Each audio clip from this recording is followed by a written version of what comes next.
otuwe byolaba okwetoolola ensi yonna tulowolereza tulowooza nti ensi nti bweribweri amaaso gatume wala nenaffe gye tukoolekeza bwe betukuwa tulijja wala akanyomero byolaba byendaba mu evening drive ne lubochemba okutuusibwako Paynaid n'obulezi obusookerwako okuweeza obulome bulezi obuli ku mutindo ogw'waigulu obwa Medworld Pharma Africa Limited. Paynaid yakakasibwa ekitongole ky'ebyobulezi kya Uganda ki National Drug Authority. National Drug Authority yamadde okwekenneenya Paynaid capsule.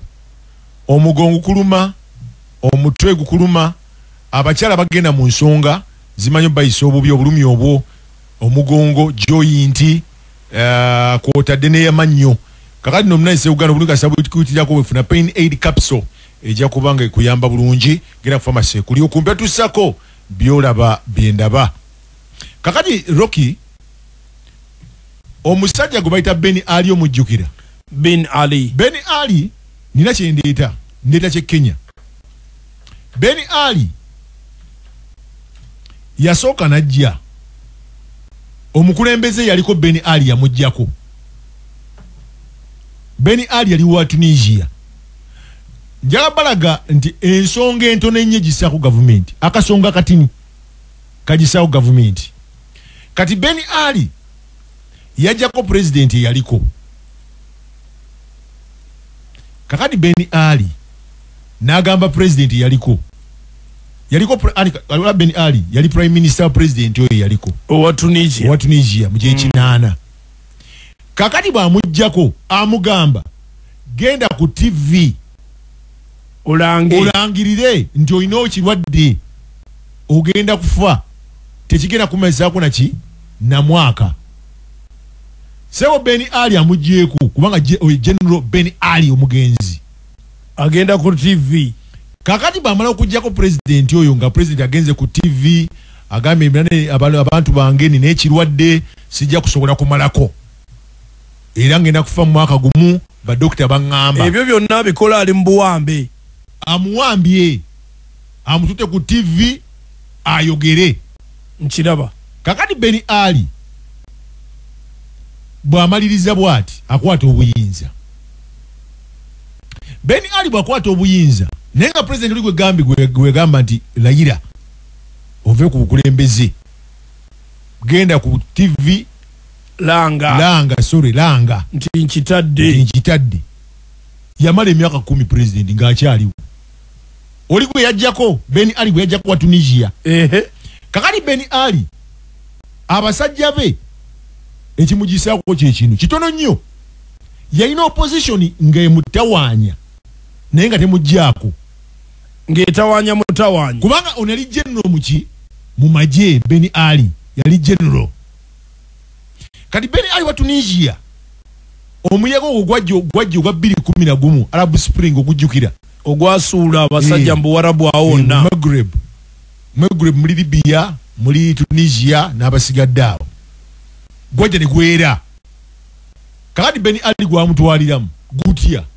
Ben Ali waliwo akasajja kaali kakola ku nguudo okwo katunda vegetables. Okitegera atunda envendiirwa.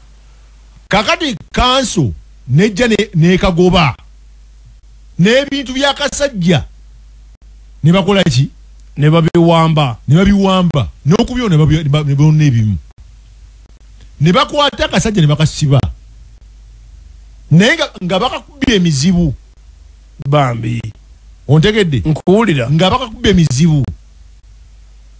Kakati bakubba emizibu Ben Ali okwekalakasa kutandika lw'akasajja kaaki akasajja akanaku ako akatunda envuluga nga bakamazeeko emirembe bayinoonya ebintu byako nekeeyokya. Awo buli muntu agamba nedda akasajja keeyokya. Yawaayo obulamu bwe n'asimbula ekintu kubanga munaku mukutte ebintu bye vegetables mu byonoone mumusibye muzonoonye mumukubye tebamusiba sorry bamulyako bwa bintu bamukubye omusajja kye yakola neeyokya. Awo banansi Ben Ali alowooza ogenda mu ddwaliro alabe ku musajja eyeyokyezza akasajja ne kafa. Otegedde gwe ab'omutima ne basituka. Abantu batandikira ku musajja eyali atunda ebivaavava ne bagamba ono takyasaana ne batwala Ben Ali emisinde. Ompulire paka leero n'enkya naye nga alina opposition nga Ben Ali alina emundu alina amagye agatagambika mu Tunisia awo General Mulamba ne bamutwala enkyaji. Kati waliwo omusajja omulala Gaddafi ono yatta 10,000 z'aba nabyabufuzi abaali bagezaako abasibiddwa ku byobufuzi mu ggwanga lye. Yabasiba ate n'okubatta n'akola ki n'abatta mu 1996. Abasinga bali mudde omugundira Abusalim ekkomera lya Abusalim osegera kakati nno munnange kati abantu batandika okwekalakaasa bubi nnyo. Nkuwulira okiwulira batandika okwekalakaasa bubi nnyo mu Bengazi abakuba abazaayo ekyo nakiggwa okitegera. Naye waliwo looya mugundi muki looya just looya kugambye nti gundi Gaddafi yali atiika yali atiika Bengazi nga tebajagalira ddala. Gaddafi teyagala ba Bengazi era Bengazi Gaddafi ng'abatta buli kaseera ng'abasiba n'okubatta n'akola ki bwe bavaayo okwekalakaasa Gaddafi ng'abasiba.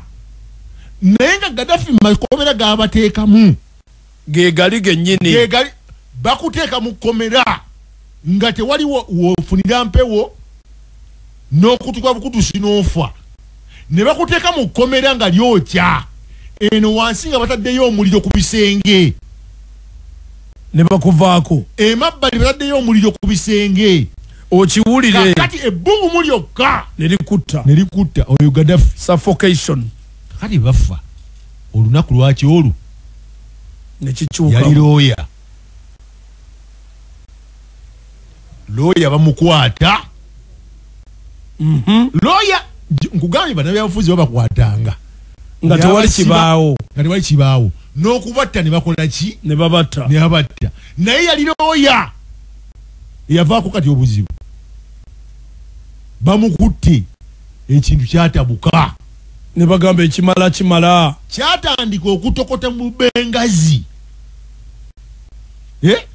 Ekyo nabinyumya dde abantu babitegeera. Looya yatwalani Gaddafi. Wali nkugambye waki yatwala Ben Ali yali ani wanvandiirwa azitunda kanso gwe yasenda. Ontegedde nkuwulira kakati bwekito bwe kyali kakati awo buli magenda kati Ruto olunaku olwaleero abavubuka bakomyewo kuki ku nguudo. Bwe bakomawo ku nguudo leero bazze n'ebintu bipya mu Mombasa bookyezza amamotoka ne babba ne supermarket.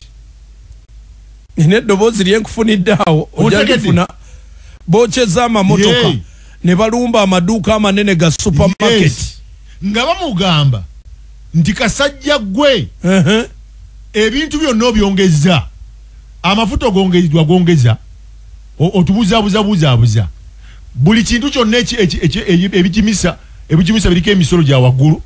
Osagala kigamba ebintu ebikozesebwa ewaka birinnya emiwendo. Sente ya Kenya yeyongedde okola ki okugwa katale. Abavubuka bwe wagamba ng'ojja mu buyinza nti ogenda bafunira emirimu ate nga bakuwa n'akalulu kiganye ebbanga ly'omaze mu buyinza tewali kiraga ky'osobodde okukola kwe kuddira banna Kenya ate ne bafunira ki emirimu ebweru waki w'eggwanga Kenya. Era abaana babunyabunya abavubuka balinga bali mu buudamu naga nti banne nze nyamba abantu ogenda ofuna emirimu. Abaana baganda tunyumiza abadde ategese okubasinkana olw'okubeka ye kati ateekateeka kusinkana bavubuka aba GZ oba Generation Z abadde ateekateeka basinkana abaana bagamba tetwagala kulaba bamuzalaye kati mu kibuga Nairobi bakisazeeko abavubuka okuva jjo tiyagaasa ayaka wenjidde wano kumpewo abavubuka balumbye buli awagira Ruto ne bamukalakata emiggo kyo towuliranga nako kati ate bagambe bagenda kutandika okunonya MP abakiririza mu Ruto bano bavubuka bakambuwadde bali anirule tebatwala musajja ate nkugambye nti kantu katono bwe kati katwala omukulembeze ebinene birema naye akatone kakola ki ne katwala njagala ulire ku ddoboozi lino eri abannaffe abeekalakasa oludda lw'e Kenya abavubuka kikye baliko kikye bagamba nka ku dropping down kaliko Kenya.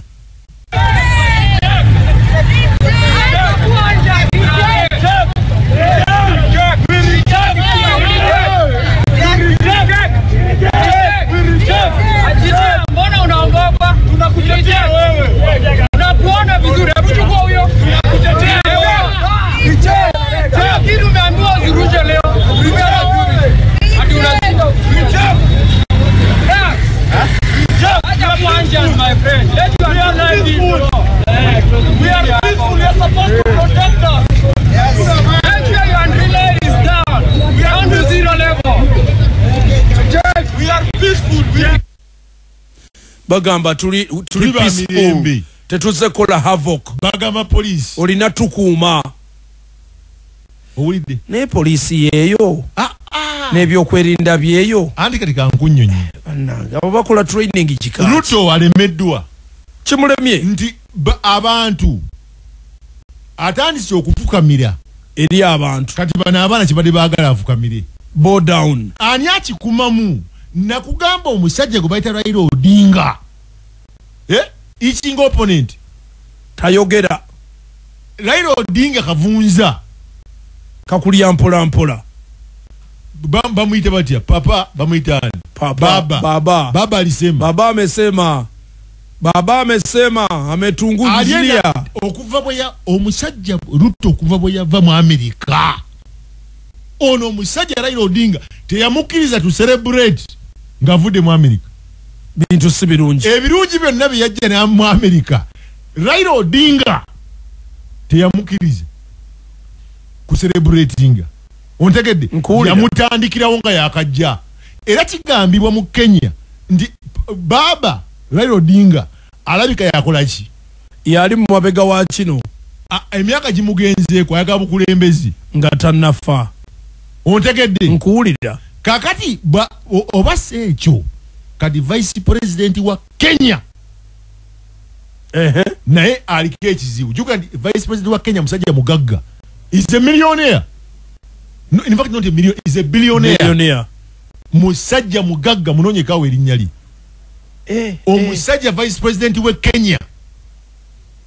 Musajja mugagga. Ate komanda abachikuyu wa amanyi nyo tomuzanyisi. Bamuwulirira mu nnyo. Deputy president. Era juzi wano deputy president gamba mu buvubuko omanye mu abasajja sajja n'abakazi abetodde Ruto temumpa biragiro. Temuloza ntikemuli mikwano gy'omusajja nange mwe bakama bange omwami ono ayitibwa Geoffrey Rigathi Gachagua yazaalwa ennaku z'omwezi 28 omwezi gw'okubiri omwaka 1965 mu Kenya ate nga ye deputy president wa Kenya okuva 2022 owulidde bakamala emyaka ejja ebiri naye babadde tebawulizigana Ruto okuva bwe yabaafuna obuyinza bombi tebawuliziganye buno bukadeideyi bwa Ruto badde bagamuwanga magezi kati naye bagamba akipika ekirala kirabika polisi n'amagye waliwo abakama waliwo ateekamu amaanyi kakati ayina obuzibu nti mulokole kakati ne Kereziya Katulika yeyasooka okukola ekiwandiiko waliwo akalala keneetegereza owulidde Kereziya Katulika yasooka okukola ki nti abantu enkwata gye mubakwata tesaanidde n'engeri gye muli bayisa Kereziya Katulika baavaayo ne boogera ate nga mu ntandikwa baali nnyo ku ludda lwa Ruto nedda Kereziya Katulika essebo ono Ruto engeri gyali omulokole balaba nti azalawa anazalawa ranka yeah, anazalawa ranka mu constitution ya Kenya eraga nti singa president afuna obuzibu bwonna oba mwamulwako ku ntebe oba afa vice president yayingira mu kifo kye kati awo ndozo tegedde are government ya mukago kakati ekiri e Kenya bana generation Z abavubuka bakyalemeddeko eri abakozesa kunyonyodde waliwo Catholic Church abakulu mu police abakulu mu maje abagundi abalamuzi nga bakulembeddwa abakulembera waggulu kwotadde neki ne bana abakikuyu ne Raila Odinga so kati ekyaruto kinene ekirala bamugamba amagezi ogajjawo lwaki ebikolebwa ku mulirwano byagala okuleta mu Kenya awakiwulidde ate wabudde abana lwaki ebiri owa neighbor lwaki ebya neighbor byagala okutuleetera wano this one is a democratic country. Rule of law erina okuimplementingibwa abe Kenya Bob obusungu bwawe butandikirawo nagamba wano bwa Uganda bo buzimbibwa ntumbizi Uganda mwina kufa bo bakibakola mu Uganda okuva ku nabikunyumiza wano okuva ku Obote Amini